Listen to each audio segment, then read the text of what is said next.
you're trying to figure out who this guy is. He's been in the big leagues a little bit. He's been... People follow baseball in Detroit. Sure, they know. Kaiser is one of the hosts of pitchers that we've sent out to the Oakland A's. We had 5 guys on that staff. Jeff was one of them. But, you know, he went in the minor leagues in the last couple of years. He's been down there, so he's so hard up now. He went in Halloween. I got to get some money. What do I do?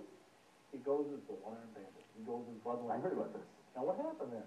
Well, did you get some money? Did you end up, did it give you a lot of stuff? Bud and my dad are good friends, and Bud lives over in Wyandotte, and I didn't have any costume or anything to wear, so I grabbed my dad's old Chuck sport coats, grabbed a cigar, threw a glass case in my pocket, made my hair gray, and you can't go with Bud with the tour. Tucked my there you pocket go. there, and went out looking for him, couldn't find him. And did you know, you hot spots, but he was already sleeping. Bud was already sleeping? Yeah. What time are you out, 4 in the morning? I mean, Bud doesn't get into the bar at least 3. Bud and Thelma don't get out that much. Thelma made him go to bed. So what time? It must have been 2 or 3 o'clock. No, it was early. Early? Yeah, I think they started early that day. Way early. I think Jeff was somehow under the mistaken impression that he was going to discuss baseball on this program today. Do you have a question, a baseball-oriented question? You're going to camp with the Cleveland Indians after being up and down like a toilet seat for 3 years. You toilet seat is a better example. Anyway, so what's the situation with you now? You've been in the bullpen, you've been a starter. I mean, Jeff Kaiser's been in more cities than...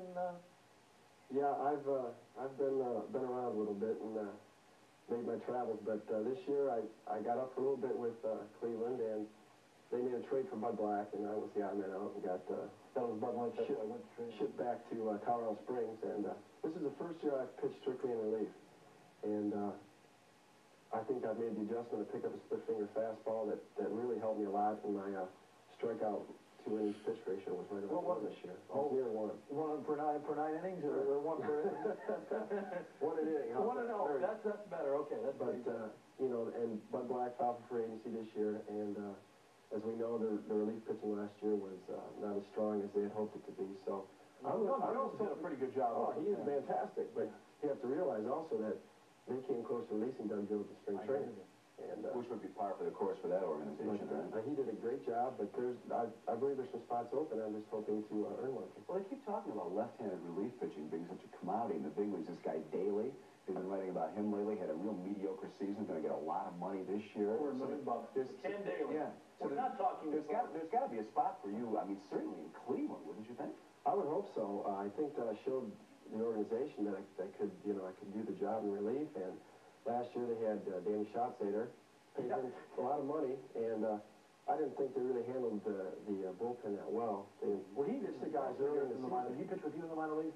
No, he after he was released, he went over to Minnesota and pitched most of the year with Portland. And then he came up at the end of the season. Right. But yeah, they're from what I understand, they want to go with some younger people. I feel that I'm young enough to prove myself. Yeah, you're no baby in arms, though. I mean, you want to... No, but I got to remember, I went 4 years in college, so... Yeah, Western Michigan. Well, it's not as though I've been in the minor leagues for 12 years, right? Jeff, I don't think that the average fan understands, what most of you guys in baseball go through. They just look at some of the big names in the major leagues making big dollars. But your story isn't even typical of minor league players, in that you have been a big league pitcher. Most of the guys that you've played with throughout your career never see the light of day in a big league uniform. Right, and the money down there is pathetic, to say the least. If you don't get an opportunity to go to the big leagues and say you do play 8, 9 years in the minor leagues, you might top out at, say, $3,000 a month. Maybe 4 if you're lucky. And it's a tough way to make a living. You got to make it look like he has the last couple of years before he got the job in New York. But going back to the fact that you were drafted and you didn't sign, you went to college. Do you have any second thoughts about that now? Well, it was my junior year, so I was already in school at the time, and Toronto was a good organization to be in at the time, but I just decided that the money wasn't right. I was going to graduate. I did graduate with a degree in accounting, and I also had an opportunity to break some school records up there if I had gone back for my senior year, so I decided to go back. And then you were drafted again after your senior year, signed with Oakland, and you were kind of up and down. I won't use the reference you did. You were up and down. What are you going to use?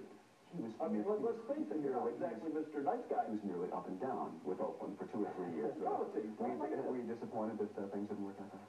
Well, yeah, I really liked the organization, but they just, after the 1 year that I was up there and really didn't do the job they expected me to do, they kind of soured on me, and I thought it was in my best interest to ask them for a trade, which they Yes, they did. Take a look at you in action right here. We got a videotape clip of Jeff facing one of the most familiar names in baseball. In fact, a future Hall of Famer. And I wonder if it's kind of a thrill for you, still at this stage of your career, to be pitching in the big leagues and see a guy like George Brett come to the bat. Yes, it was the second game I appeared in up in Cleveland. And the game was tied 3-3 in the seventh inning. They brought me in to face Brett Dillon in first and third. And yeah, I think they got the count to 2-1 right there. And catcher calls for fastball. And I just didn't feel comfortable throwing him another one, so I shook him off, stepped off here, and I want to shake him off and throw the slider. Is it a thrill for you to be pitching against a guy, or you just forget about it and think this is just somebody else at bat and I got to get this guy? Well, when you're out there, that's what you want to think. You know, you just want to make your pitch and get the man out. And at the time, we were in first place, so it was a big game. And that was the last time the Cleveland Indians will be in first place, I understand, until what, 20 and 2 or something like that. At any rate, we got a lot more to talk about with Jeff Kaiser. Pitched against the Tigers at Tiger Stadium this last year. We'll ask him about that as well when we return in just a moment.